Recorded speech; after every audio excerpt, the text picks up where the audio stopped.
ગુજરાત પ્રદેશ ભાજપના નવા સંગઠન માળખામાં મહત્વની જવાબદારી સોંપાયા બાદ આજે પ્રદેશના દિગ્ગજ નેતાઓ લેઉવા પાટીદાર સમાજના આસ્થાના કેન્દ્ર એવા કાગવડ ખોડલધામ ખાતે ઉમટી પડ્યા હતા।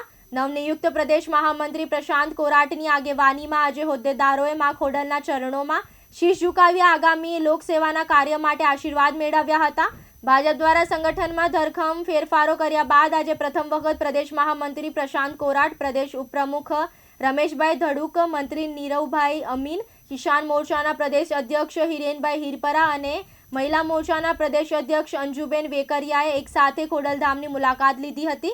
ખોડલધામ ટ્રસ્ટના ચેરમેન નરેશ પટેલ દ્વારા આ તમામ હોદ્દેદારોનું પુષ્પગુચ્છ આપી ભાવભીનું સ્વાગત કરવામાં આવ્યું હતું।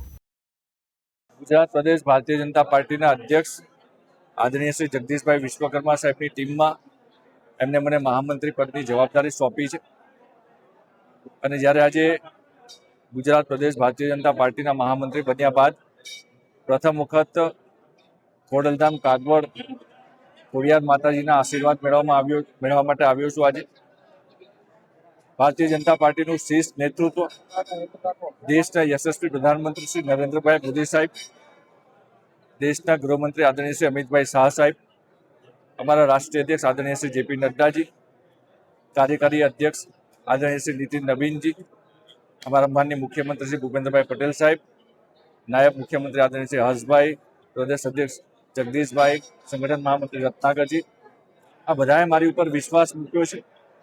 ત્યારે માતાજી પાસે આશીર્વાદ લેવા માટે આવ્યો છું કે આવનારા સમયમાં જે જવાબદારી સોંપી છે એ જવાબદારી ખૂબ સારી રીતે નિભાવી શકું।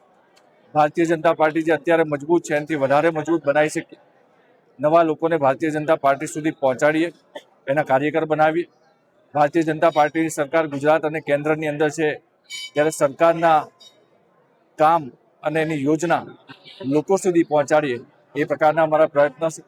આજે અમે ખોડલધામ ખાતે નવા સંગઠનની અંદર ભારતીય જનતા પાર્ટીની અંદર મને સાથે રમેશભાઈ ધડુકને ઉપપ્રમુખ, અમારા નીરવભાઈ અમીનને મંત્રીની જવાબદારી મળી છે, હિરેનભાઈ હિરપરાને કિસાન મોરચાની જવાબદારી મળી છે, બેન અંજુબેન વેકરિયાને મહિલા મોરચાના અધ્યક્ષની જવાબદારી મળી છે। ત્યારે અમે પાંચેય લેવા પટેલ સમાજના એક કાર્યકર્તા, એક દીકરા તરીકે, દીકરી તરીકે આજે માતાજીના આશીર્વાદ લેવા માટે આવ્યા છે।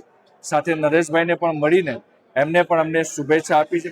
ત્યારે સમાજનું તો જવાબદારી છે, સાથે સાથે સર્વ સમાજને સાથે લઈને આવનારા સમયમાં ભારતીય જનતા પાર્ટી વધારેમાં વધારે મજબૂત થાય, લોકોને સરકારનો લાભ પહોંચે એ પ્રકારના અમારા પ્રયત્નો રહેશે। ભાગ્યેશ ડોબરિયા, દિવ્યાંગ ન્યૂઝ, રાજકોટ।